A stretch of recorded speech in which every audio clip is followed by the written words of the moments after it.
1939. Alemania comienza a apoderarse de Europa.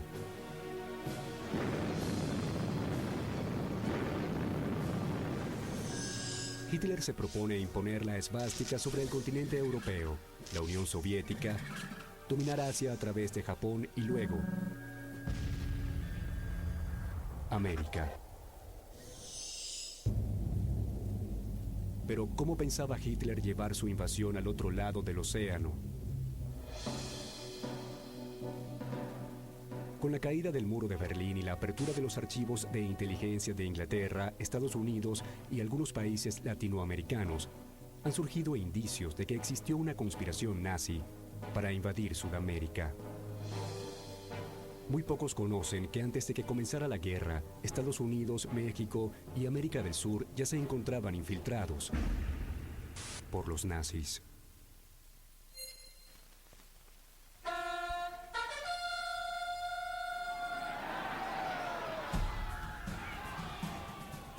Tan grande fue la ambición de Hitler para pretender crear en Argentina, Chile, Brasil, México y hasta en los Estados Unidos pequeños ejércitos formados por nazis locales. ¿Existió realmente ese plan? Muchos lo niegan, pero si no fue así, ¿cómo se explica esta imagen de Nueva York en 1938?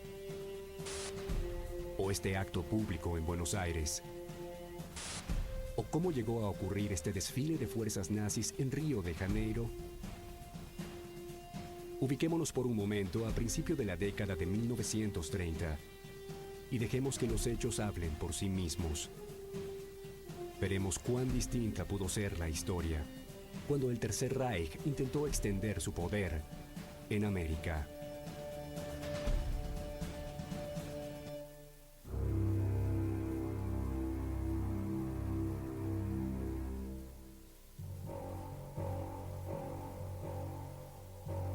Corre 1938. Aún falta un año para que estalle la Segunda Guerra Mundial. Pero Estados Unidos, México y varios países de América del Sur ya han sido silenciosamente infiltrados por el nazismo.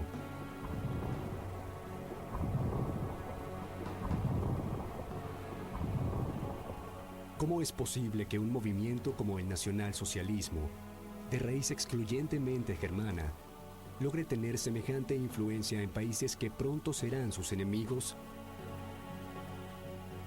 Solo es posible mediante una conspiración planificada y ejecutada con precisión.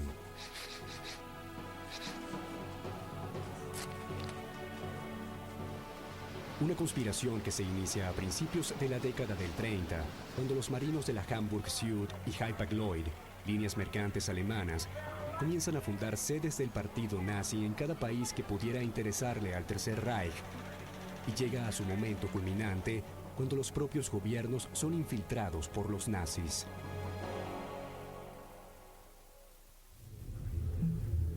¿Quiénes son los encargados de llevar adelante esta tarea? No es fácil determinarlo, ya que parte de la estrategia implica borrar o confundir las huellas de todos sus movimientos. Sin embargo, en el tumultuoso mundo político del siglo XX, es posible individualizar algunos nombres clave de la infiltración nazi en Sudamérica y los Estados Unidos. En Brasil se destaca el jefe del partido nazi, Hermann von Kossel. Von Kossel llega aquí en el 34 y va articulando toda la implantación de las células de los partidos nazis en varios lugares de Brasil. Él consigue captar a cientos de miles de colonos germanos y despertar en ellos el sentimiento nacionalista. Ese hombre tiene una importancia fundamental. Por ejemplo, tuvo contacto directo tanto con Getúlio Vargas como con Hitler. En Argentina, el embajador alemán Edmund von Termann seduce a la clase aristocrática. Las élites económicas alemanas, de larga data en Argentina, de larga presencia en Argentina desde el siglo XIX, como así también las élites locales. Mientras, el jefe del partido nazi, Alfred Müller, extiende su influencia sobre los sindicatos. El papel de Alfred Müller es importante, ¿no? Es probablemente uno de los más exitosos en cuanto a capacidad de acción para difundir un poco el nuevo orden alemán en Argentina. En Estados Unidos surge el nombre de Fritz Julius Kuhn, fundador de la temible Germany American Bond y conocido antisemita, anticomunista y agente progermánico.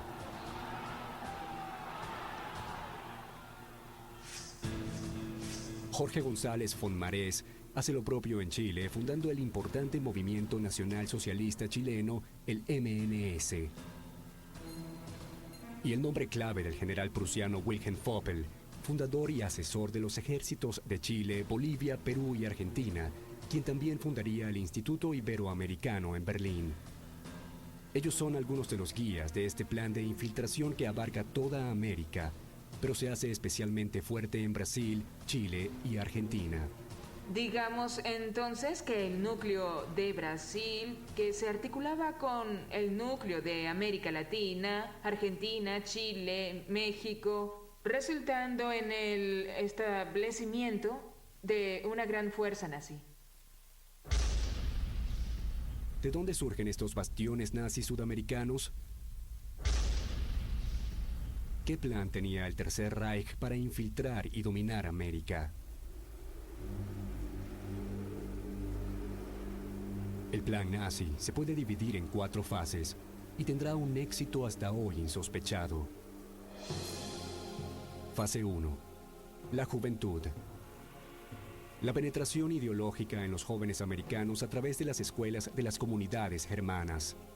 En un país democrático, un ciudadano bien educado es un demócrata. En un país comunista, un ciudadano bien educado es un buen comunista. Y en un país nazi, un ciudadano bien educado es un buen nazi. Fase 2. El poder económico. El lavado de dinero negro nazi a través de empresas y fundaciones alemanas en América. Hubo un plan para que todas las instituciones alemanas comulguen y estén bajo la égida del nacionalsocialismo. Fase 3. La propaganda. La invasión propagandística de Joseph Goebbels. Su propósito es manipular toda la prensa del continente americano. Son periódicos que a través de sus noticias exaltan a Hitler. Él es visto como un modelo político que debe ser seguido, tanto así que Vargas siente una gran simpatía por la figura de Hitler como líder populista. Fase 4. El espionaje. Instalar una avanzada red de espías en América del Sur. Una organización cuyo objetivo es infiltrar a los gobiernos latinoamericanos. Digamos que en materia de información podían enviar cosas desde las más banales hasta las más elaboradas. Alemania no exigía ningún tipo de información, lo recogía todo.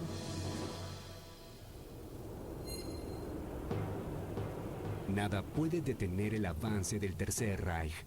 Es necesario que se unan 2 enemigos naturales, como el comunismo y el capitalismo, para vencerlo. Sin embargo, el intento de dominar el mundo avanza. La fase 1 de la conspiración se pone en marcha y la infiltración nazi en los colegios e instituciones alemanas comienza.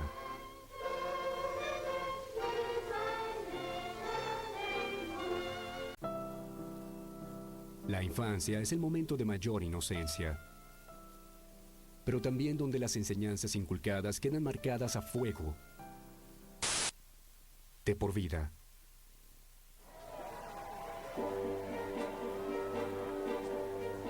Los nazis pensaban así, y por eso invirtieron tiempo y dinero en formar las juventudes hitlerianas. Pero este modelo no solo se aplica a Alemania. Los nazis tienen planes para los alemanes que viven fuera de las fronteras del Tercer Reich, para aquellos que puedan continuar y expandir el legado del Führer. Entonces el gobierno de Hitler creó toda una política de protección a los alemanes en el exterior. El objetivo era justamente el de unir a esos alemanes en el exterior, porque para Hitler era importante esa fuerza. Eran alrededor de 30 millones de alemanes que vivían en el exterior en los años 30. Este es el punto de partida de la fase número 1 de la infiltración nazi. Captar la mente de los jóvenes en América.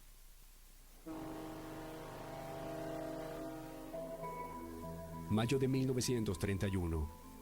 la bandera nazi flamea por primera vez en Brasil. Rudolf Seid, líder de las recién arribadas legiones nazis, conduce a la delegación a las ceremonias anuales que se celebran en el Memorial de Guerra del Cementerio Alemán. Mientras tanto, en Chile, el movimiento nacional socialista se desarrolla por su cuenta y aún Hitler no ha llegado al poder absoluto en Alemania.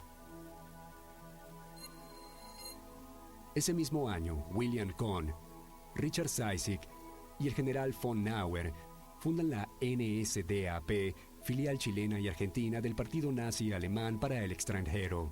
Sobre todo para medir, yo diría, la importancia de esta penetración, hay que prestar atención a lo que es la Gleichschaltung, ¿no? Es decir, la nazificación, la coordinación, la nivelación que las organizaciones partidistas van a realizar de las instituciones de la colectividad alemana que ya existían previamente al año 1933, que eran muchas. Escuelas, organizaciones de beneficencia, clubes, una vida asociativa muy rica y que progresivamente va a ser nazificada, salvo muy contadas excepciones, ¿no?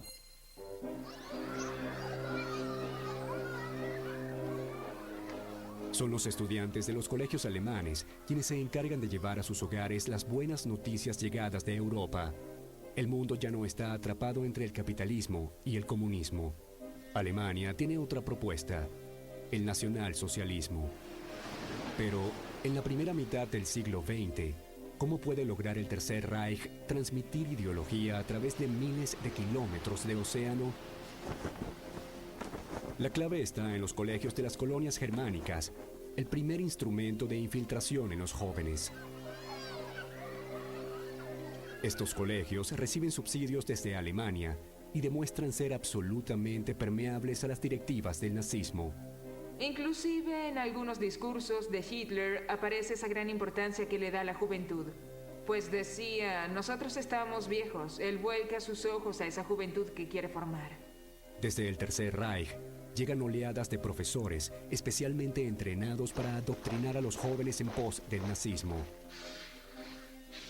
Había docentes que venían desde Alemania y que traían los programas educativos desde Alemania, enseñaban en función de la ideología racista, que además estos docentes debían estar afiliados al partido nazi. Muchos de estos maestros, agentes encubiertos, ni siquiera hablan inglés, español o portugués, pero conocen los puntos débiles de estos jóvenes desarraigados y les repiten exactamente lo que necesitan escuchar, las palabras de Hitler. Pero toda persona de sangre alemana, sin importar dónde viva, pertenece al Reich nazi. Alemanes o descendientes de alemanes, a menudo con más de una gota de sangre alemana en sus venas, de pronto descubren que eran divinos, no sujetos a las leyes de una tierra en la que vivían y a la que debían su lealtad. Según los nazis, el alemán era una criatura especial que seguía siendo alemán hasta la sexta y séptima generación y debía recibir órdenes de Berlín. Estos maestros no instruyen sobre historia argentina, brasileña o chilena. Enseñan en cambio que el advenimiento del Tercer Reich es solo una cuestión de tiempo y que los jóvenes deben clarificar a sus padres, prepararse y esperar a que el Führer los convoque. Había 203 escuelas que organizaron un sistema escolar que estaba de alguna manera aglutinado, alineado con la ideología nacionalsocialista. Poco a poco, el ideario de esos jóvenes se convierte en un mundo unido bajo la férrea disciplina del nacionalsocialismo, más allá incluso de sus propias banderas. Su aspiración máxima consiste en ser admitidos en las juventudes hitlerianas, que dentro de la comunidad alemana se encubrían en organizaciones como los Boy Scouts. En la Argentina es creada la Juventud Hitlerista, que cuenta con una rama de la Liga de Doncellas Alemanas, Bund Deutscher Mal. En ambas, solamente son aceptados los hijos de alemanes.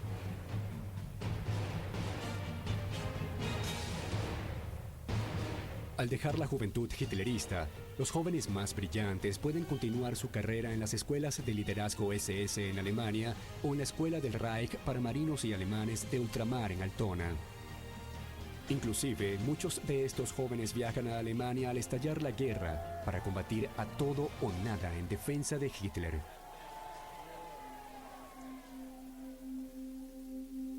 La mayoría muere en el frente de batalla.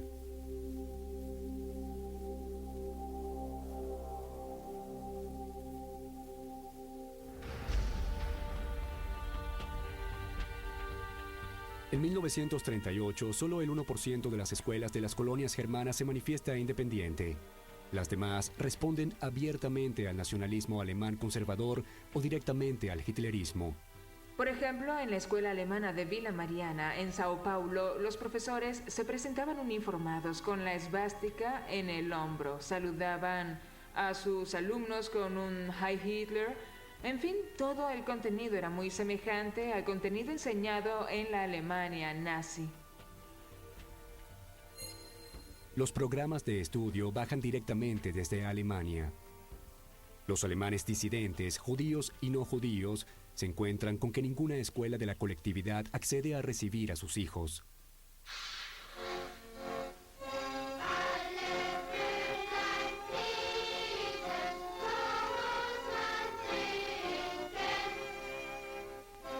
Los alumnos ya no saben cantar los himnos nacionales, pero sí saben a la perfección las canciones del nazismo.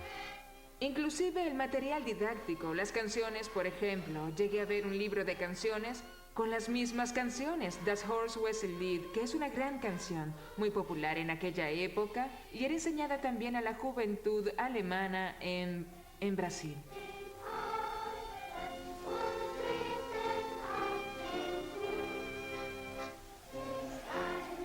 El abuso e ideologización llega a niveles peligrosos cuando los retratos de los próceres locales son reemplazados por los de los líderes nacionalsocialistas. Había retratos de Hitler, se enseñaba básicamente la cultura alemana en clave, digamos, de lo que es la lógica del nacionalsocialismo, los principios raciales.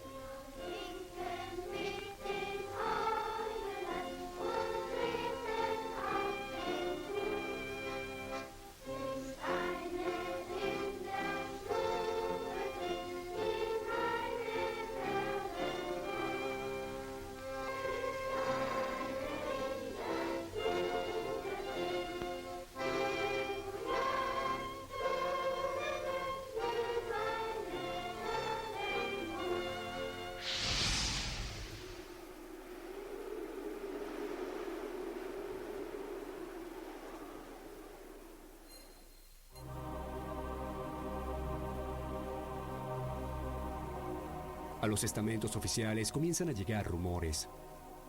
Se dice que en los colegios alemanes se hace burla de la educación cívica y se fomenta el desprecio por el no ario. Los hijos de judíos son discriminados y expulsados. Se excluía ahí a los alumnos judíos y se excluía también a todos los alumnos que fueran contrarios al nacionalsocialismo. Los gobiernos comienzan a tomar medidas para contrarrestar la infiltración, pero sin demasiados resultados.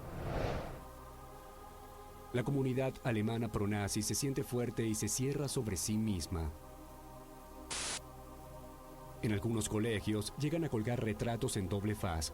De un lado están los héroes del nazismo. Al reverso, los próceres locales.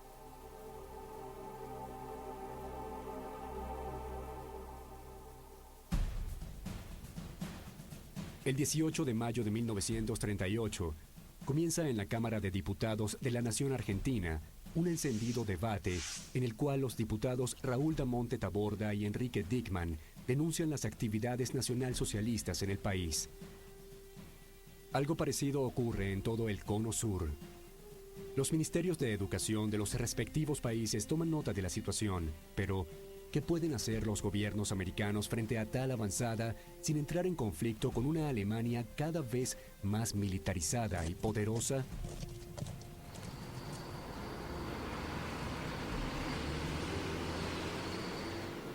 Por lo pronto, se exige que se haga énfasis en los símbolos y el festejo de los feriados nacionales. También se prohíbe por decreto el uso de idiomas extranjeros en las escuelas privadas, cualquier adoctrinamiento político y prácticas racistas. Esto trae problemas a todas las colectividades. Judíos, italianos, japoneses, ingleses se sienten obligados compulsivamente a abandonar sus tradiciones y el cultivo del idioma de sus ancestros. La oleada de protestas genera cierta confusión, haciendo que el papel de los agentes nazis se mezcle entre los reclamos. Los docentes de Hitler retroceden alegando ser víctimas de la censura. Pueden hacerlo. La primera fase del plan está cumplida. Cuando una ideología logra oprimir a ese grupo de los más jóvenes, a esas camadas más jóvenes, la gente lo considera cruel, pues eso va a marcar las vidas de esos niños para siempre.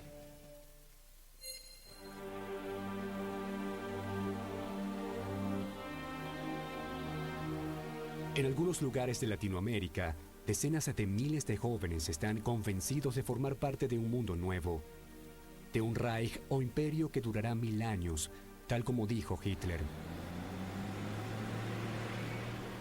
Muchos de estos jóvenes nacidos y criados en el continente americano mueren en lejanos países de Europa, defendiendo la causa de un líder que nunca habían visto ni oído directamente. Muchos otros se quedan esperando una orden para lanzarse a defender la causa, una orden que nunca llega. Un ejército de jóvenes nazis latente en los confines de Sudamérica. Es una comunidad de 230 a 300 mil personas que viven en Brasil. Es mucha gente. Y si esas personas se vuelcan a ese ideario, serían una fuerza en potencia. Creo que eso es importante. Y se articulaba también con otros países, pues en la documentación aparecen esos puentes que hay entre las sedes de América Latina. Cabe preguntarse qué hubiera pasado si Hitler hubiese ganado la guerra. ¿Quién hubiera resistido esa invasión desde adentro y desde afuera? ¿Cuánto tiempo hubiera tardado en caer América? Pero la pregunta más inquietante es, ¿cuál fue la verdadera influencia y legado que dejó esta formación en los jóvenes, que más tarde se convirtieron en parte de la sociedad? Puede haber algunos rastros, digamos, de esas cuestiones sensoriales, que forman parte incluso hasta de la estructura inconsciente de las personas, ¿no? Que hacen que le quedan, digamos, esta cuestión de la formación en la más tierna infancia, ¿no? Con la fase 1 en marcha, el Tercer Reich comenzará a infiltrarse económicamente en las empresas y fundaciones alemanas para llevar a cabo la fase 2 del plan.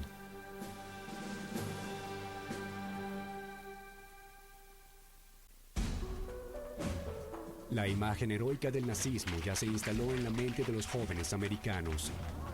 Pero, ¿qué sucedía con los padres de estos niños? ¿Cómo se podía influenciar a un adulto ya formado intelectualmente? La respuesta: a través del dinero. La fase 2 del plan nazi apunta directo a la infiltración del poder económico en América con dos objetivos. El primero, comprar voluntades y establecer zonas de control nazi en todo el continente. El segundo, blanquear los capitales usurpados a enemigos del Reich.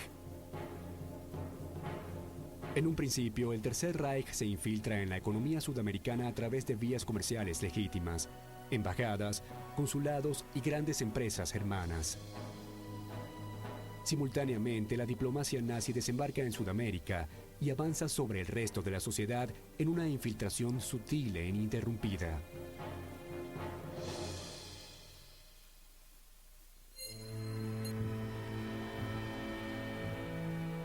Así, por ejemplo, el embajador alemán en la Argentina, Edmund von Termann, se gana el respeto de las clases altas.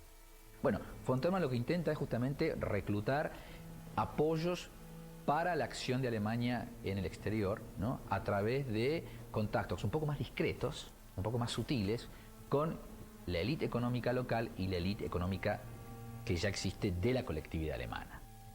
Gracias a su influencia, von Terman logra convertir instituciones cerradas y tradicionalistas en centros de captación y dispensa de favores nazis, como el caso del Club Hípico Alemán. El Club Hípico Alemán sirvió de base para lo que se llamaba la SS montada. La compra de armamentos por parte de las Fuerzas Armadas da lugar a extrañas comisiones que los militares latinoamericanos aprenden a recibir con discreción.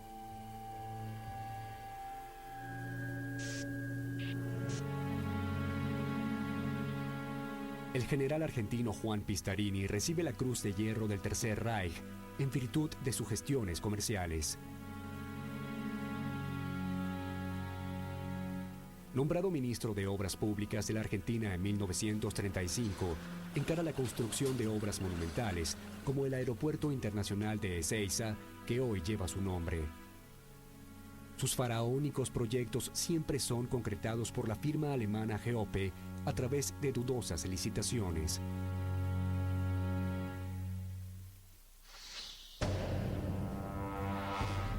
Pero no es solo la Argentina el beneficiario de todas estas atenciones. En Brasil, a finales de la década del 30, el presidente Getúlio Vargas envía a su hijo, Lutero Vargas, a estudiar a Alemania, de donde regresa casado con una miembro del partido nazi, Ingeborg Tenhaeff, con quien tiene una hija a quien nombran Cándida. Ella era secretaria de uno de los grandes de allí, no sé si era de Göring. Apareció en los diarios de Sao Paulo por otro asunto. Se casó con una alemana y la trajo. Ella quedó medio escondida en Río de Janeiro y tuvo una hija. Vargas percibe al nazismo como un valioso aliado en la lucha anticomunista y por lo pronto Alemania es el segundo país en el caudal del comercio exterior brasileño. Se percibe principalmente en 1935, un momento en que aquí en Brasil hubo una represión bastante intensa contra los comunistas. Encontramos en varios momentos, en manifestaciones públicas, en entrevistas a la prensa, donde Vargas declara públicamente una cierta exaltación a Alemania como una nación moderna. Un paradigma de nación que debe ser imitado. Las alianzas económicas muy pronto dan paso a las alianzas políticas. De hecho, el gobierno brasileño decide enviar a su élite policial a Alemania para que sean entrenados por la propia Gestapo.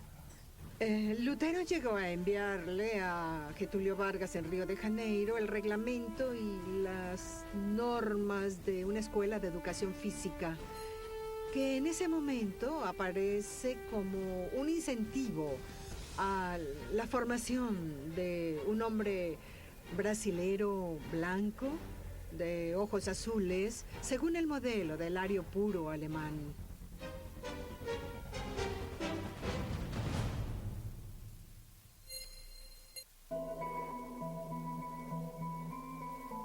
Siguiendo el tramado nazi, en Chile, Jorge González Fonmarés funda el MNS, el Movimiento Nacional Socialista de Chile, que recibe fuerte apoyo económico de la embajada alemana en Santiago y de empresarios germanos, a tal punto que Fonmarés es elegido diputado a través del voto popular. El MNS se alinea de manera categórica con el Tercer Reich en su política racista y antisemita.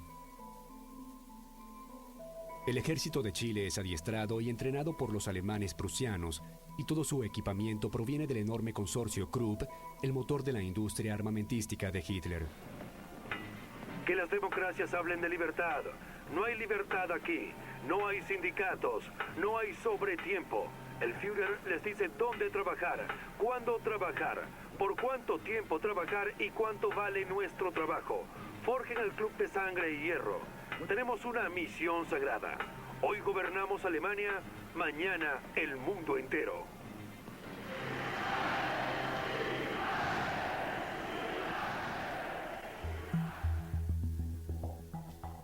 Pero los nazis saben muy bien que la única manera de erigir una dictadura es forjando sus cimientos en la clase trabajadora. Saben también que una mala cosecha, una hipoteca o la muerte de ganado son factores que indefectiblemente conducen a la bancarrota. Tal vez sea el plan más simple, ayudar a los necesitados. Por ejemplo, en el año 1937, una sequía destruye varias cosechas de forraje en la región semiárida de Brasil, Argentina y Paraguay, dejando a productores, trabajadores y peones en el filo de la miseria. Para los gobiernos, que un puñado de colonos pierda todo lo que tienen parece ser un problema menor. Es entonces cuando se hace presente el generoso brazo del Tercer Reich. Y el auxilio tiene la forma de ayuda económica constante y sonante que les llega por intermedio de las organizaciones de bienestar social nazi, salvando a estos hombres de la quiebra. Esos trabajadores no olvidarán nunca que el nazismo les tendió la mano. Y aún para los no alemanes, el ejemplo de lo que el nazismo hace por su gente será algo digno de tener en cuenta. A partir de este momento, en una remota región del noroeste argentino, es posible ver una escena como esta. Escena que con mínimas variantes se repite en el sertón brasileño. En Brasil, las entidades pronazis aparentan ser financiadas por sus propios miembros. Sin embargo, reciben fuertes aportes a través de dos importantes bancos, el Germánico de Sao Paulo y el Banco Alemán Transatlántico. Porque las empresas alemanas establecidas en Brasil, los bancos alemanes, financiaban también ese partido. Financiaban campañas importantes del gobierno alemán, como el auxilio de invierno. Entonces, por ejemplo, el periódico Deutsche Morgen traía verdaderas listas de toda esa contribución que hacían los partidos locales al partido nazi alemán también. Para el nazismo todo suma. Ellos saben que si en algún momento necesitan apoyo masivo, esos campesinos recordarán la generosidad del nacionalsocialismo. Pero, ¿cuál es el precio de la generosidad del Tercer Reich? ¿Qué consecuencias acarrea aceptar un contrato ventajoso? ¿Con qué interés se cobran los favores? En los años 30, obviamente que junto con las inversiones alemanas comienzan a aparecer también sectores pronazis. Las empresas que han hecho tratos con el nazismo súbitamente se encuentran frente a la directiva inamovible de expulsar a clientes y socios judíos. Se trata en muchos casos de empresas gigantescas, firmas como Bayer, Thyssen, AEG y el Hospital Alemán, entre otras.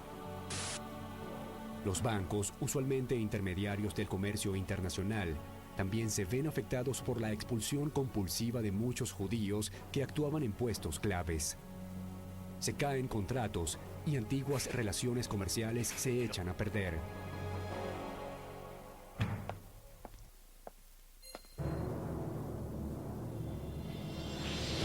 La guerra es inminente y los norteamericanos saben que han descuidado demasiado a los países del sur. De manera abrupta, intentan cortar cualquier suministro de dinero alemán sobre el continente americano. Pero ya es tarde. Los objetivos primarios del Tercer Reich están cumplidos. Si Hitler gana la guerra en Europa, puede soñar con la hegemonía mundial. ¡Ante nosotros se extenderá Alemania! ¡Dentro de nosotros marchará Alemania! ¡Y detrás de nosotros vendrá Alemania!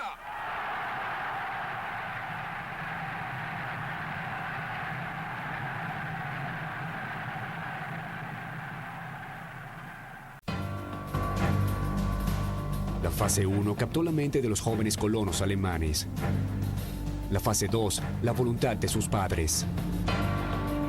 Ahora, la fase 3 buscará que la opinión pública vuelque la balanza en favor del nazismo para así lograr el apoyo tanto de los descendientes de alemanes como de los propios americanos. El cerebro del plan, nada menos que el ministro de propaganda de Hitler, Joseph Goebbels.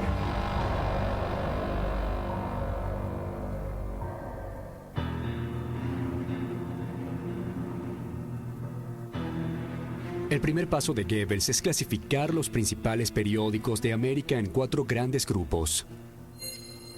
Grupo 1. Prensa opositora y enemiga. La estrategia: atacarlos de todas las maneras posibles. Esto incluye el plano legal, los medios económicos y hasta atentados violentos. Grupo 2. Los independientes. Los que están en la mitad. Los que no apoyan al régimen de Hitler por completo, pero pueden ser susceptibles de ser infiltrados comprando periodistas o presionando de manera sutil, sin descartar el chantaje. Grupo 3. Los medios infiltrables.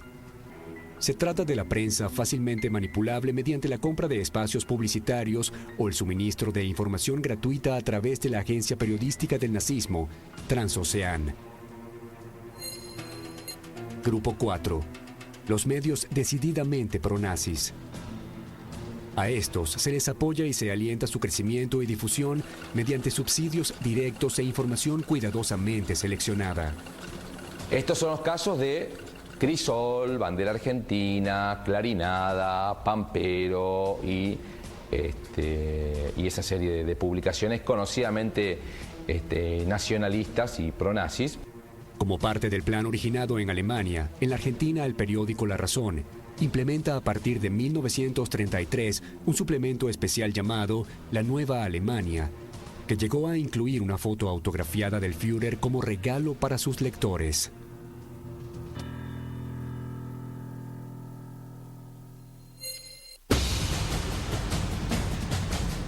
Otro de los medios decididamente pronazis fue el Deutsche Zeitung en sus versiones chilena, brasileña y paraguaya. Pero sin duda, fue la versión argentina, el Deutsche La Plata Zeitung, el que se convirtió en el más importante diario de la comunidad alemana pronazi de toda América.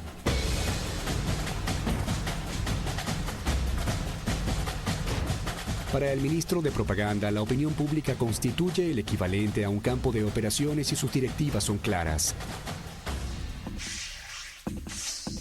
Con esa lógica, los medios pronazis deben aumentar su tiraje a como dé lugar.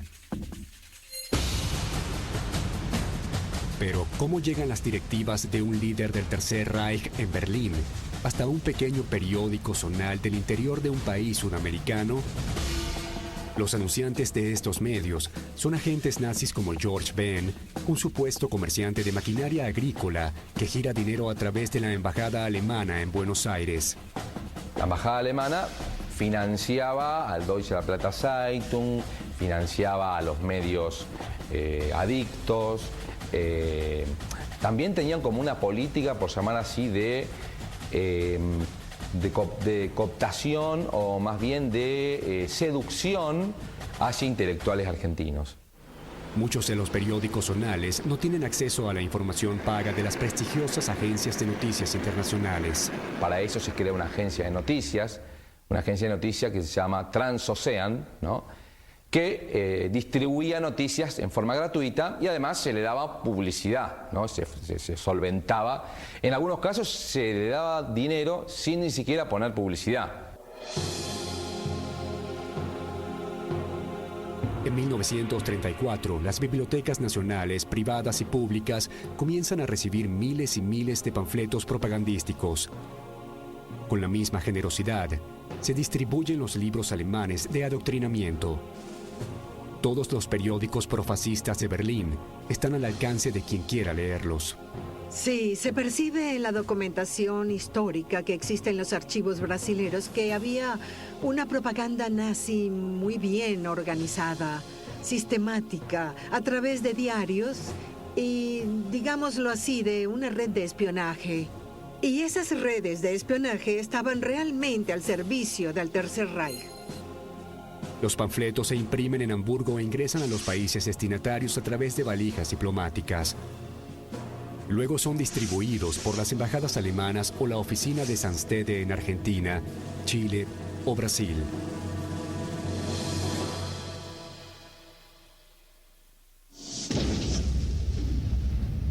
Pero, ¿cuáles son los resultados tangibles de esta infiltración? Madison Square Garden, ciudad de Nueva York, febrero de 1939. La imagen es real. Allí, desfilan miles de nazis norteamericanos que quieren ver a los Estados Unidos junto al Tercer Reich en la guerra que se avecina en los próximos meses.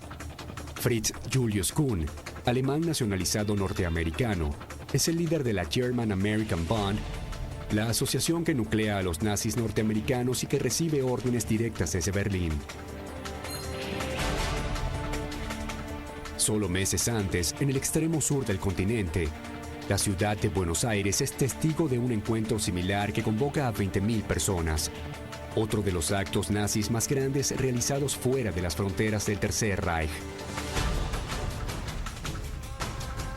En la imagen se distinguen rostros que seguramente algún tiempo después se habrán arrepentido de dejarse fotografiar.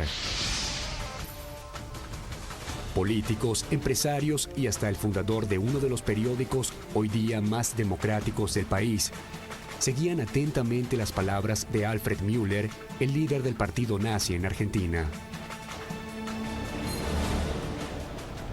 La avanzada de Goebbels se complementa con una violenta agresión contra los medios opositores, utilizando a jóvenes hitleristas que al amparo de la noche dan muestras de una violencia incontrolable. El Argentinische Tageblatt es el órgano de prensa más antiguo y prestigioso de la comunidad alemana. Resulta un caso emblemático para ejemplificar los procedimientos de boicot nazis.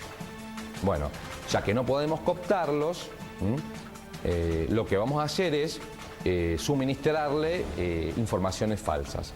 Entonces crean corrientes de información falsas para de alguna manera, para que los medios críticos se hagan cargo, digamos, la hagan circular y luego sean desacreditados cuando se demuestre la falsedad. Entonces, bueno, si esto era falso, quiere decir que muchas de las otras cosas que están difundiendo son falsas.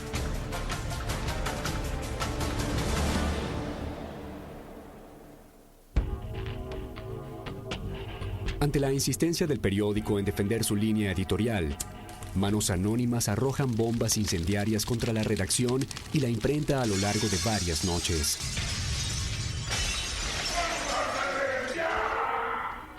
El plan de Goebbels no solo se limita a la prensa escrita. La radio comienza a ser un medio de comunicación importante y el Tercer Reich se propone sacar partido de ello disponiendo de la más moderna tecnología. Cuando estalla la guerra, ya está tendida una red enorme en el cono sur de América y las noticias desde Europa llegan con la versión del Tercer Reich. ¡Fuego! El peligro de pronto está cerca. Los países conquistados por los nazis tienen posesiones fuera de Europa. Esas posesiones están en América. Cuando los nazis demandan las unidades navales francesas de Martinica, cuando los nazis avanzan hacia los campos petroleros holandeses de Curazao, cuando los nazis se apoderan de la base naval francesa en Dakar para invadir Sudamérica, en Brasil ya había más de 1 millón de alemanes que vivían exactamente como lo hacían en Alemania. 1.200 escuelas alemanas con textos y maestros nazis, periódicos nazis. En Argentina, clubes atléticos alemanes, similares al movimiento de la juventud hitleriana, se han organizado exclusivamente para alemanes. Aquí estaba una quinta columna lista para tomar el control. La tercera fase de invasión sudamericana tiene un momento de gloria. En vastos sectores de Occidente, Alemania y nazismo son considerados sinónimos de modernidad. Los Estados Unidos deciden responder en la guerra de los medios a través de sus figuras más populares. Para finales de la década de 1930, la infiltración nazi había llegado a diferentes niveles en todo el continente americano. Parte de la juventud, la economía y la prensa ya estaban bajo el dominio de la ideología nacionalsocialista. Estados Unidos, cegado por su paranoia anticomunista, advierte demasiado tarde que el sur de América se encuentra infiltrado. Inclusive su propio territorio ya lo estaba. Como respuesta mediática, produce un verdadero aluvión de divulgación capitalista. Surgen superhéroes vestidos con los colores de la bandera norteamericana, películas bélicas y muchos personajes populares de la época son convocados a participar. Estados Unidos utilizó una cantidad de figuras y de gente y de propaganda en términos de incorporar, digamos, a América Latina a su esfera de influencia. Es por ello que Walt Disney, verdadero emblema americano, inicia una gira, visitando los países más influenciados por el nazismo como Brasil, Chile y Argentina. Ordenado por el presidente Roosevelt, Disney realiza su viaje en el marco de la política norteamericana del buen vecino, en la que se deja fotografiar vestido de gaucho, bailando samba y celebrando las exóticas costumbres sudamericanas, intentando contrarrestar el avance nazi, congraciando a los latinos con el estilo de vida norteamericano. Ellos lo que están planteando es la expansión de su área de influencia. Y como es parte de la expansión de su área de influencia, es la promoción de valores, cultura, imágenes, idearios, sistema político. Exigimos los más altos estándares en salubridad, pureza de la comida y cuidado médico. Nuestros hospitales son modelos para que copie el mundo. Queremos lo mejor para el hombre, la mujer o el niño común. Pero a pesar de todo, nunca perdemos la fe en el futuro. Creemos en el futuro, construimos para el futuro. Si construimos para el futuro, esa es la América. Ese es el modo de vida por el cual luchamos hoy. Porque había una propaganda de peligro alemán. Principalmente fue infiltrada por Inglaterra y por Estados Unidos en Brasil. Entonces había realmente panfletos que decían que habría una invasión a América Latina. Una propaganda completamente negativa relacionada al nazismo. Estuvimos dormidos y mientras lo estuvimos, nuestros enemigos han planeado bien y por largo tiempo. De las embajadas y consulados de todas las Américas han reunido más información sobre el hemisferio occidental de la que tenemos nosotros mismos. En América Latina, cientos de embajadas, consulados y negocios alemanes han hecho todo lo posible para ganar amigos para Hitler y para transmitir sospechas y antagonismo hacia los Estados Unidos. Lo mismo podría decirse de cientos de clubes atléticos y sociales alemanes, exactamente como lo hicieron aquí, en toda América Latina, habían organizado, entrenado y en muchos casos nazificado completamente comunidades enteras de extracción alemana. Una revuelta aquí, un disturbio allá, confusión, pánico, y la quinta columna toma el control, dividir y conquistar, aquí como en Europa. Así comienza una guerra sin armas. Goebbels y el alto mando del Tercer Reich juegan fuerte y buscan contrarrestar la propaganda capitalista en América de la mano de figuras reconocidas e influyentes como Henry Ford, el inventor del automóvil y multimillonario empresario. Joe Kennedy, embajador de los Estados Unidos en Gran Bretaña y padre del clan Kennedy. Y el duque Windsor, heredero al trono del Reino Unido, quienes se muestran afines a la causa nacional socialista y mantienen relaciones políticas y comerciales con Hitler, inclusive durante el conflicto armado. La maquinaria del nacionalsocialismo suma adeptos a los miles de empresarios y políticos que ya había captado en el continente. La cuestión de la infiltración política de la presencia nazi tiene mucho que ver con esa característica de nacionalismo y con esa característica de la comunidad germánica de preservar todo lo que es alemán, inclusive sus asuntos políticos. Henry Ford, tan identificado con el estilo de vida liberal norteamericano, publica y promociona el antisemitismo en un periódico de su propiedad en Michigan, The Dearborn Independent. Un hombre reconocido que eventualmente el nazismo le otorga una cruz de hierro, una medalla, y que va a ser connotado por tanto su admiración con Hitler como por su antisemitismo. Es el gran traductor y editor de los protocolos de los sabios de Sion, y difusor de esto a través del mundo, particularmente en inglés en Estados Unidos. Ford también era conocido y respetado en Latinoamérica, donde su negocio crecía rápidamente.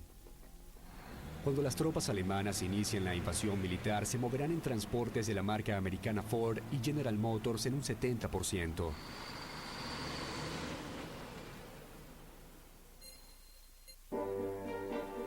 Joe Kennedy, por su parte, intenta retrasar la entrada de su país en la guerra y apoya públicamente al Führer. Roosevelt le quita su cargo y Kennedy vuelve a los Estados Unidos, donde, según algunos investigadores, continúa conspirando en el propio seno del gobierno americano. Joe Kennedy es el hombre que hizo la carrera política de sus hijos, sobre todo el primero de John Fitzgerald, en base a un acuerdo con la mafia. Al mismo tiempo siempre se reivindicó pro-norteamericano y no tuvo ningún problema en apoyar a Roosevelt en torno a la guerra, de la misma manera que no tuvo problema de hacer su fortuna contrabandeando licor durante la prohibición y vincularse con el nazismo y hacer negocios. Pero el plan de Goebbels se expandió mucho más. Eduardo VIII, duque de Windsor, conocido mundialmente por haber abdicado al trono de Inglaterra en pos del amor de una mujer plebeya, era otro de los supuestos agentes de infiltración nazi. Cartas, telegramas cifrados y notas secretas enviadas desde el Foreign Office británico a diferentes funcionarios y embajadores demuestran que Eduardo VIII era confeso filonazi y representaba una preocupación para Churchill. Meses después de abdicar al trono en 1937, emprende un viaje a Berlín donde es recibido por Adolf Hitler, siendo agasajado con rango de jefe de Estado. Allí, el duque visita fábricas, instalaciones y ve desfilar junto al Führer a la imponente Wehrmacht. Expresa abiertamente su deseo de paz con Alemania y la creación de un frente común para luchar contra el comunismo. Algunas investigaciones sugieren que un triunfo nazi le podía devolver la corona perdida. Cuando estalla la guerra en 1939, el duque es enviado a Francia y luego viaja a los neutrales España y Portugal. Allí se lo vuelve a vincular con el espionaje y el contacto permanente con jerarcas nazis. Para evitar el escándalo de encarcelarlo, el duque es enviado como gobernador a las Bahamas, un país casualmente americano.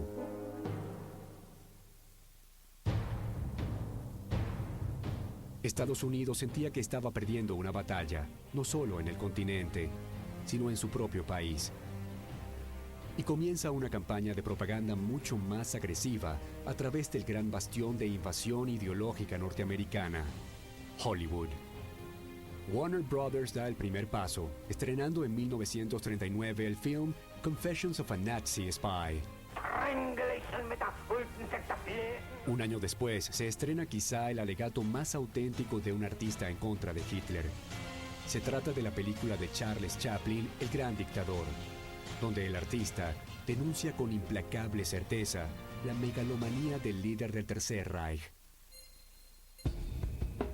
Directores norteamericanos como Orson Welles y Ernst Lubitsch y directores europeos como Alfred Hitchcock y Fritz Lang se sumaron a la lucha.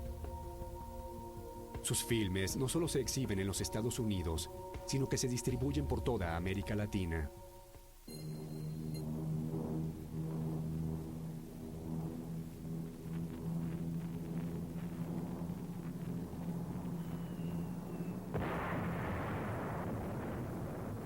Pero luego del ataque japonés a Pearl Harbor, las cosas cambian. Estados Unidos entra en la guerra y la propaganda se torna más agresiva y directa. La presión sobre los países latinoamericanos pasa a ser casi una amenaza. Con certeza existía una presión estadounidense muy grande. Creo que la gran responsable de la entrada de Brasil a la Segunda Guerra del lado de los aliados fue esa presión estadounidense que se sintió en la década de los 30 y 40. Con la guerra mediática en marcha, el plan de invasión acelera el paso hacia la última fase, preparando lo que quizás sea la mayor red de espionaje de la historia.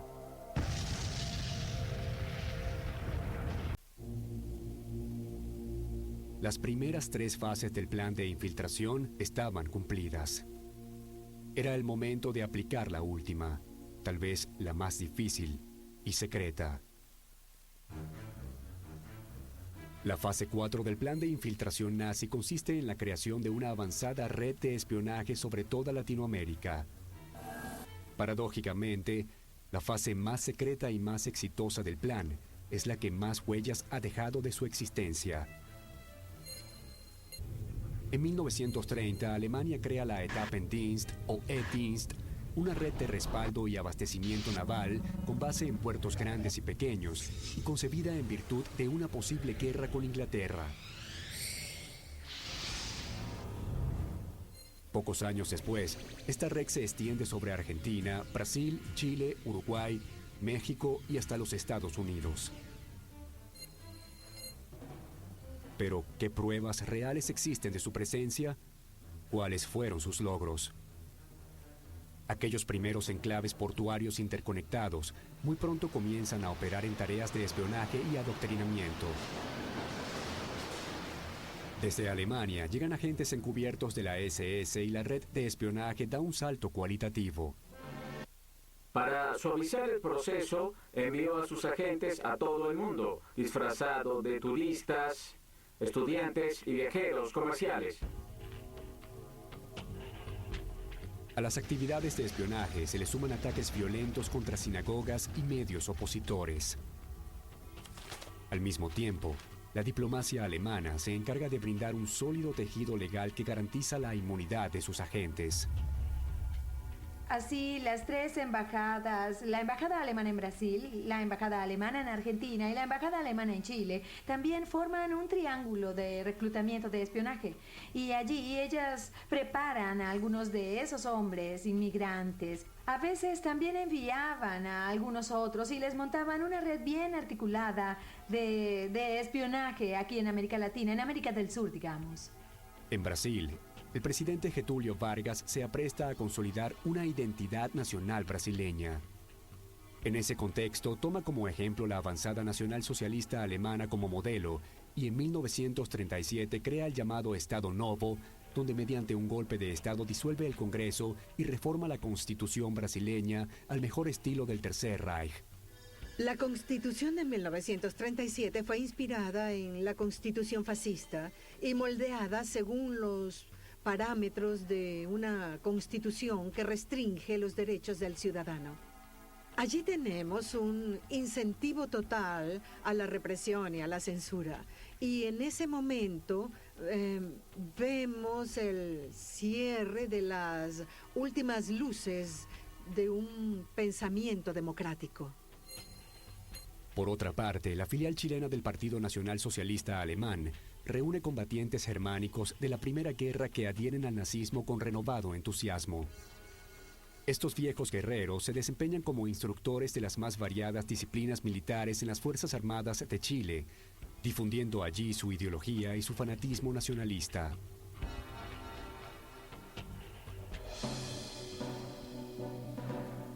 Pero además, en Brasil el espionaje surge de manera natural como un servicio que los colonos y residentes germanos intentan brindar a su patria lejana en plena ebullición nacional socialista.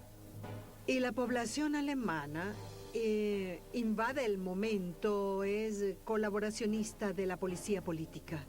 Hay denuncias en los archivos del DOPS, por ejemplo. Hay documentos de alemanes que denuncian judíos. Se desarrolla entonces una variante de espionaje particular, no a través de los agentes alemanes, sino a través de ciudadanos que intentan hacer llegar al Tercer Reich cualquier información que pudiera ayudarles. Y existía, digamos, una abertura en eso, y era que cualquier información era bienvenida. No hacía falta necesariamente ser, entre comillas, un especialista del espionaje. Entonces, cualquier trabajo en ese sentido era bienvenido.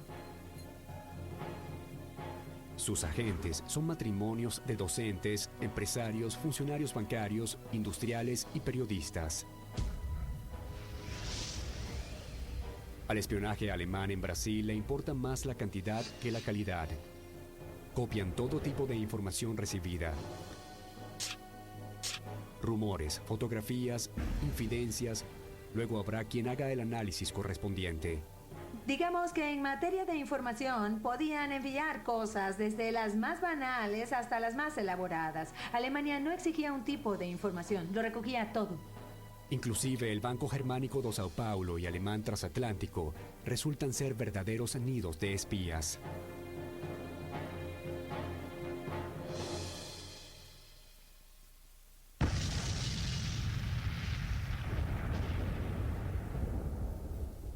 Pero en 1942 Brasil entra en la guerra, sorpresivamente del lado de los aliados. La red de espionaje es sometida a una dura persecución que la obliga a reorganizarse en la clandestinidad. Los propios policías brasileros entrenados por la Gestapo ahora se dedican a buscar y encarcelar a los nazis en Río de Janeiro, Sao Paulo y el sur de Brasil.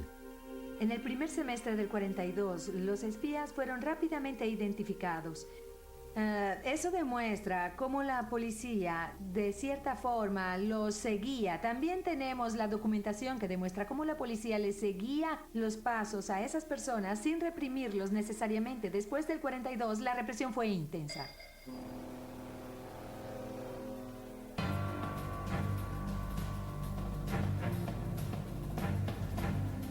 La historia oficial dice que la entrada de Brasil en la guerra en favor de los aliados es provocada por el hundimiento de barcos mercantes brasileños por parte de buques de guerra y submarinos alemanes.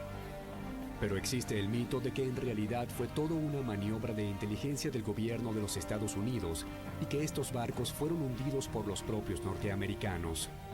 Porque era tal la relación de amistad, las buenas relaciones internacionales entre Alemania y Brasil, que la mayoría no cree que Alemania haya tenido interés de hundir los navíos. Creen que fueron hundidos por Estados Unidos y culparon a Alemania. Por esto creo que es importante e interesante que aparezca ese mito en su memoria colectiva.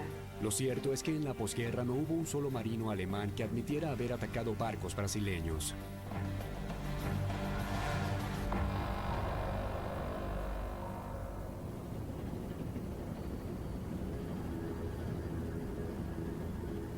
Otro dato a tener en cuenta es que, no bien rompe relaciones con el eje, Brasil es inmediatamente favorecido por Estados Unidos mediante una política de créditos blandos y actualización de armamentos.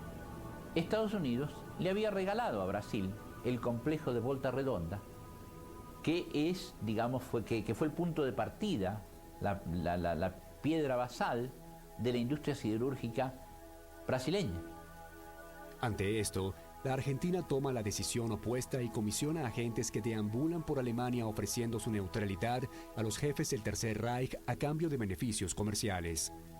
Porque ya la población argentina estaba cada vez más en contra del gobierno de los Estados Unidos, que se veía claramente estaba boicoteando a la Argentina y le estaba haciendo daño a la economía argentina.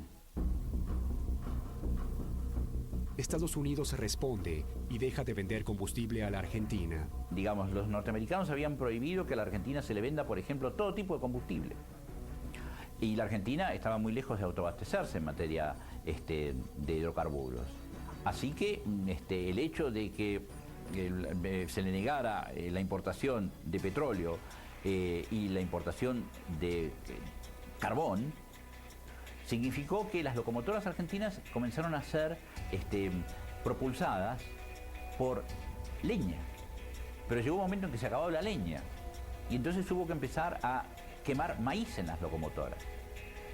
Para los ingleses, esto significa no poder comprar el alimento que necesitan en tiempos de guerra, y es entonces cuando Inglaterra insta a la Argentina a unirse a los aliados.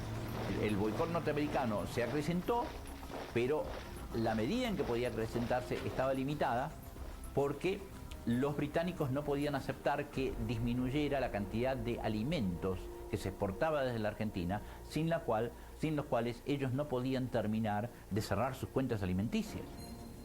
Pero, ¿qué decisión toma la Argentina? ¿Cómo operaba desde el país austral la red de espionaje nazi más grande en Latinoamérica?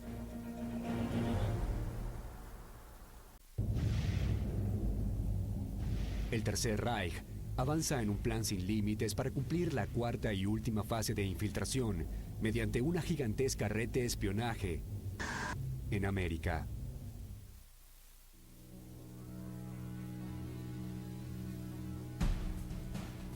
En Argentina se afianza la red de espionaje más grande de Latinoamérica, la Red Bolívar.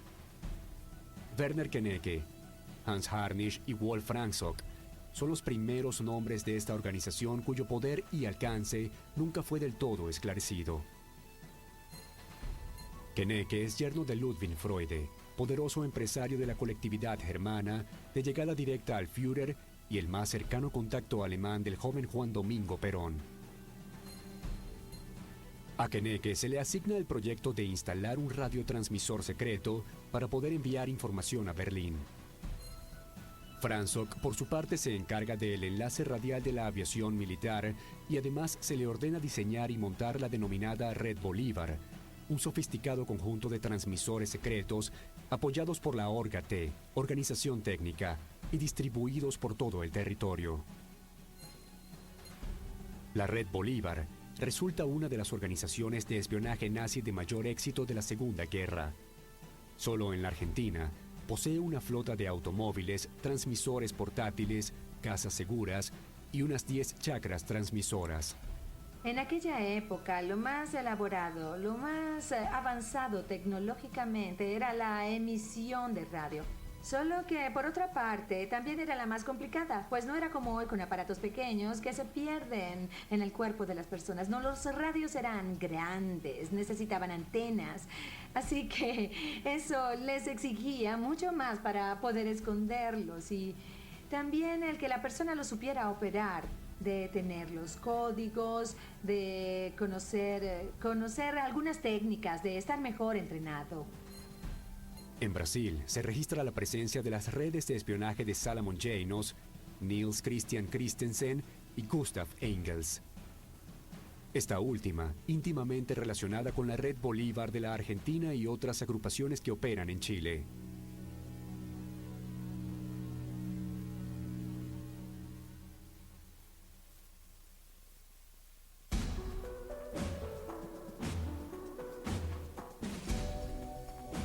Según los informes de la policía política brasileña, los espías se valen de medios como tinta invisible, seudónimos, marcas ocultas en los pasaportes, códigos telegráficos, correos, cartas disfrazadas, técnicas de micropunto y microfotografías y, sobre todo, estaciones de radiotransmisión clandestinas.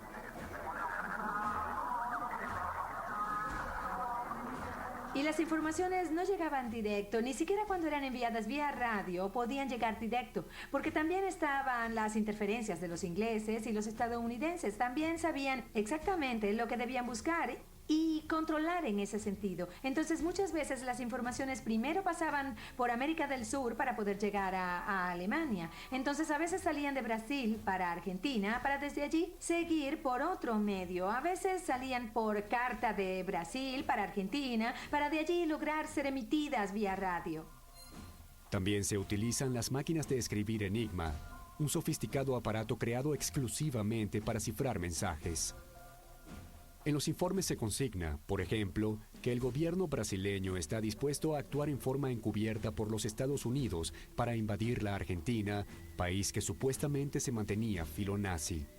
Diplomáticos británicos en Washington que escribían al gobierno británico diciendo, a fines de 1943, que conocían planes de contingencia del gobierno norteamericano para que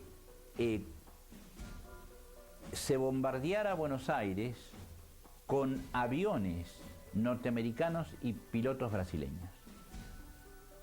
El descontento norteamericano toma estado público y las autoridades y la prensa comienzan a denunciar el avance nazi en Latinoamérica, en especial en la Argentina, último bastión del nazismo, según el secretario de Estado, Cordell Hull. No puede haber sombra de duda en el mundo sobre la determinación de las naciones americanas de no permitir la invasión de su hemisferio por las Fuerzas Armadas de ninguna potencia o ninguna posible combinación de potencias. 20 naciones americanas se erigieron firmes. Las Américas no permitirían que ninguna colonia europea en este territorio fuese transferida a una potencia no americana. Dijimos, no se acerquen, y hablamos en serio. Según el gobierno de los Estados Unidos, había en Latinoamérica 1 millón de hombres concentrados en batallones y compañías con los que el Tercer Reich podría contar como soldados. También encontramos en los documentos policiales que la policía creía que Brasil podía ser tomado por las colonias de alemanes de Brasil. Tal vez los colonos agricultores allá en Río Grande do Sul ni siquiera imaginasen eso, pero las policías de Río de Janeiro, de Sao Paulo y de Porto Alegre creían que la entrada de Hitler a Brasil sería por las colonias alemanas. Para febrero de 1944, el presidente norteamericano Franklin Delano Roosevelt aprueba la entrega de armas a Brasil y la presión económica a la República Argentina. Ordena el desplazamiento de parte de la flota estadounidense a la zona del Río de la Plata, preparando un plan de invasión al territorio argentino. Pido a este Congreso la autoridad y los fondos suficientes para fabricar municiones adicionales y artículos bélicos de varios tipos para ser entregados a esas naciones que ahora están en guerra contra naciones agresoras. Nuestro papel más útil e inmediato es actuar como arsenal para ellas, igual que para nosotros mismos. Debemos enviar en creciente número jeeps, aviones, tanques, armas. Ese es nuestro propósito y nuestro compromiso.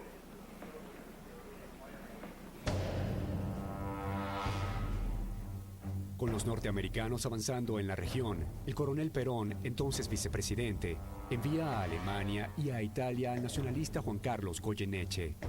Su misión es ofrecer la neutralidad de Argentina a cambio de tecnología y armamento.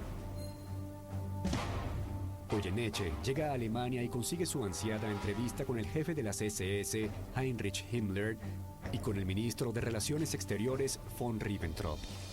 Ahí Goyeneche lo que hace es, deliberadamente, abre la puerta para otra forma de infiltración, de penetración política alemana, que es el financiamiento ilegal de los partidos nacionalistas, ¿no? contra las tendencias aliadófilas, ¿no? Goyeneche tiene una buena recepción. Sin embargo, la guerra ha comenzado a complicarse para Alemania, que ya no da abasto en sus frentes de batalla.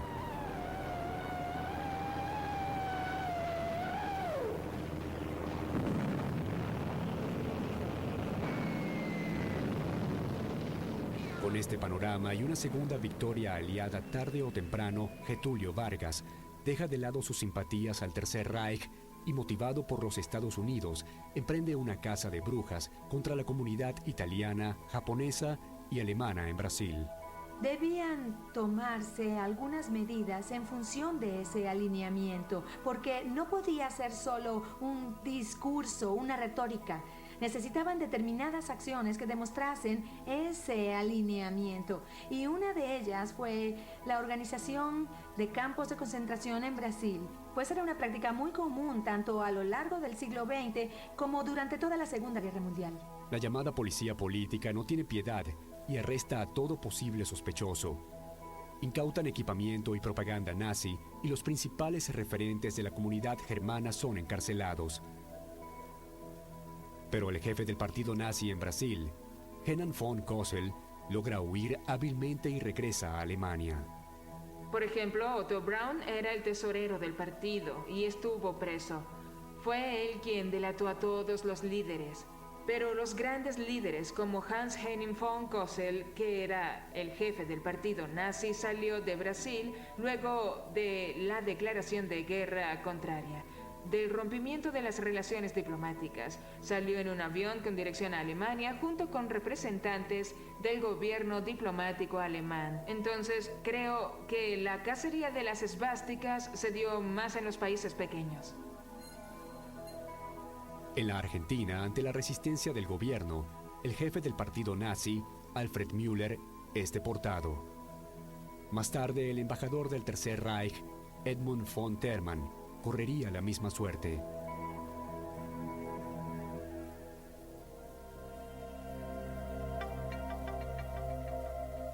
Finalmente, el Tercer Reich cae en todos sus frentes. Adolf Hitler se suicida, al igual que Joseph Goebbels.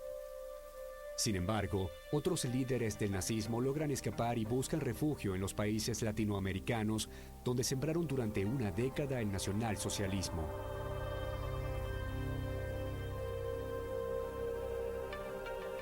La infiltración nazi en Sudamérica permitió que el Tercer Reich minimizara sus pérdidas materiales y humanas y se ocultara fragmentado, pero dispuesto a sostener su identidad, su ideología y hacer planes.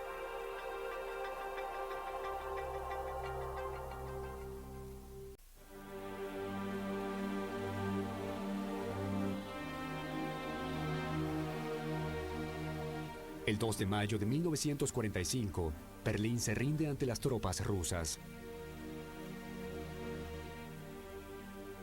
Los sueños de hegemonía mundial de la raza aria terminan. La caída del Tercer Reich precipita la fuga de sus miembros, que huyen para esconderse en los países amigos.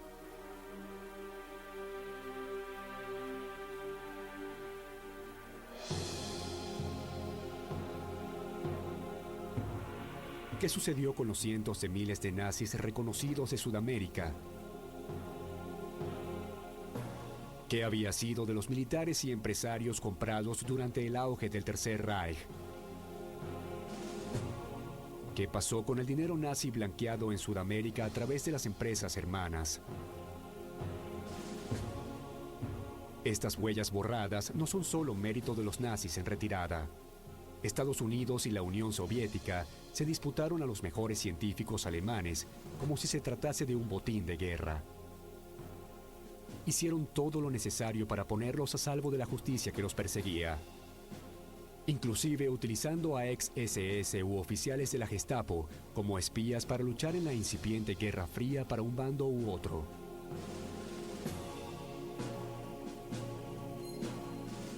Los gobiernos competían por ellos y les brindaban nuevas identidades, un pasado limpio. Así los jerarcas y científicos nazis obtenían puestos de liderazgo en proyectos de investigación secretos y avanzados.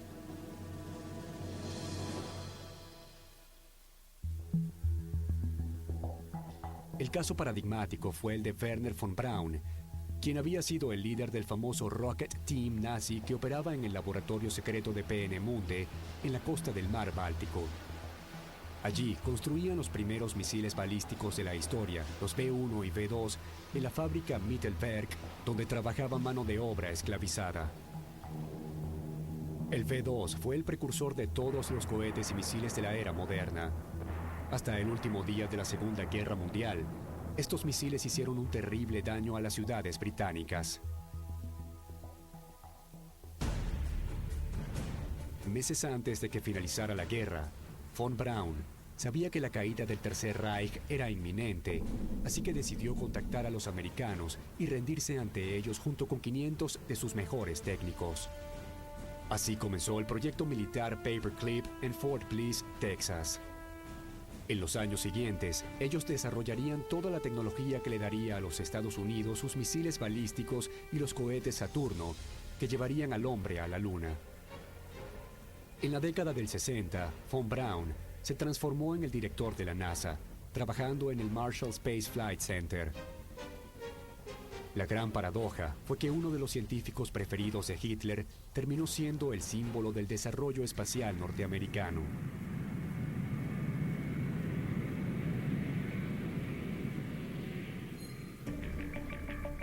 Siguiendo el ejemplo de estos, la Argentina de Perón ya había importado al ingeniero Kurt Tank y su equipo de diseñadores aeronáuticos. Inclusive, varios ases de la aviación germana como Hans Ulrich Rudel y Otto Behrens ya estaban en Argentina. Todos ellos habían sido partidarios del régimen nazi de Adolf Hitler. El nazismo no les pareció tan feo a los argentinos, porque habían sido educados de esta manera. Y habían sido educados de esta manera, digamos, con una ideología que se acercaba a la ideología tradicional de los alemanes, de la sangre y el suelo, una ideología que era la antítesis del contractualismo occidental, una ideología según la cual es posible salvar a la patria violando la Constitución. Obviamente, muchos de los ideólogos del Tercer Reich se habían suicidado o fueron juzgados o encarcelados de por vida. Sin embargo, la inmensa mayoría encontró ayuda. La red de espionaje nazi seguía funcionando. Después de 1945, el gobierno brasileño insiste en la emisión de circulares secretas prohibiendo la entrada de los judíos sobrevivientes del Holocausto a Brasil. Ese es un asunto que debe ser considerado. Por otro lado, el gobierno de Brasil, ahora el gobierno de Dutra, facilitaba la entrada de nazis a Brasil.